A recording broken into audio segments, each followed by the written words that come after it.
جو شخص مسلمانوں کو بم سے اڑانے آیا تھا وہ کیسے اسلام کا داعی بنا؟ امریکہ کی ریاست انڈیانا کے شہر منسی میں پیدا ہونے والا رچرڈ میکنی ریمبو کی فلمیں دیکھتے ہوئے بڑا ہوا اور اسی کی طرح سخت جان اور طاقتور بن کر دشمنوں کو مارنا چاہتا تھا۔ اس کے اسی عزم اور امریکہ سے والہانہ محبت نے اسے امریکن مرین کور تک پہنچا دیا۔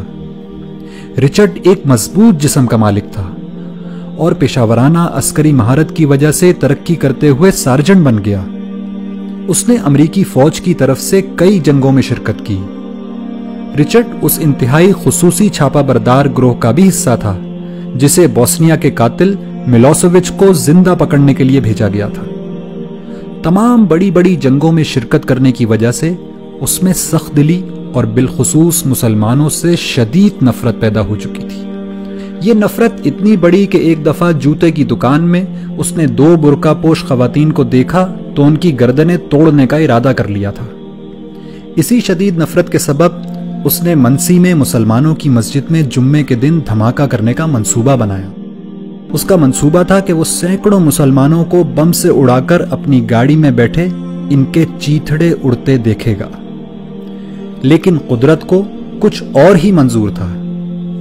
مسجد کو بم سے اڑانے سے پہلے اس نے آخری دفعہ اسلام اور مسلمانوں کو جاننے کا فیصلہ کیا۔ رچرڈ مسجد میں داخل ہوا تو وہاں ایک نمازی نے اس کو خوش آمدید کہا اور پوچھا کہ کیا وہ اس کی کوئی مدد کر سکتا ہے۔ رچرڈ نے اس شخص سے اسلام کو جاننے کی خواہش ظاہر کی، چنانچہ اس نمازی نے اس کو قرآن مجید دے دیا اور کہا کہ آپ اس کو پڑھیے اور پڑھنے کے بعد جو سوالات آپ کے ذہن میں پیدا ہوں وہ ہم سے پوچھ لیجئے گا۔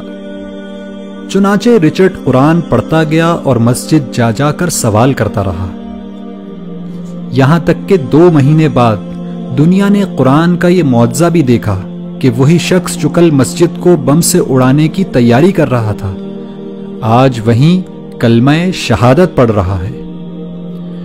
رچرڈ اس مسجد کی انتظامی کمیٹی کا 3 سال تک صدر رہا اور آج مایوسی اور نفرت کے شکار لوگوں کی کاؤنسلنگ کرتے ہوئے امریکہ میں اسلام کی دعوت لوگوں تک پہنچاتا ہے۔ ایک انٹرویو میں رچرڈ نے بتایا کہ قرآن کی اس ایک آیت نے اس کی زندگی تبدیل کر دی کہ جس شخص نے کسی ایک شخص کی جان بچائی اس نے گویا پوری انسانیت کو بچا لیا۔ اگر قرآن کی فقط ایک آیت مسلمانوں کے کٹر دشمن کی زندگی تبدیل کر سکتی ہے تو پورا قرآن کیا کچھ انقلاب برپا کر سکتا ہے۔ لیکن پھر بھی ہماری زندگیاں کیوں تبدیل نہیں ہو رہی؟ اس کی وجہ صرف ایک ہے کہ رچرڈ نے قرآن کو پڑھا اور سمجھا، لیکن ہم قرآن کو صرف پڑھتے ہیں، سمجھتے نہیں، ورنہ یہ ممکن ہی نہیں کہ رچرڈ کی طرح ہماری زندگیاں بھی تبدیل نہ ہوں۔